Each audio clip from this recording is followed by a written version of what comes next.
Ние педиатрите, една од основните наши обврски е да го следиме развојот, растот и развојот практично на децата, не само раст во висина, во должина кај помалите бебиња, да мериме обемот на главата и другите параметри кои што се многу битни, меѓутоа проценуваме степенот на развојот на мускулната сила, кога почнуваат да ја држат главата, кога почнуваат да седат, кога застануваат на нозе, кога проодуваат, какви се нивните ментални достигнувања во смисла на тоа каков е на пример фондот на зборовите, колку јасно ги искажуваат зборовите, кога тоа почнуваат да го прават, каква е нивната комуникација со околината, како се однесуваат, дали е тоа однесување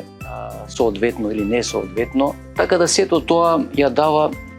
сликата за еден нормален развој или пак уочување на некакви одстапувања од развојот. Докажано е како и кај голем број на други состојби дека раниот третман дава најдобри резултати, посебно во периодот од првата година па и втората година, кога постојат можности за регенерирање на некои предсемозочни функции.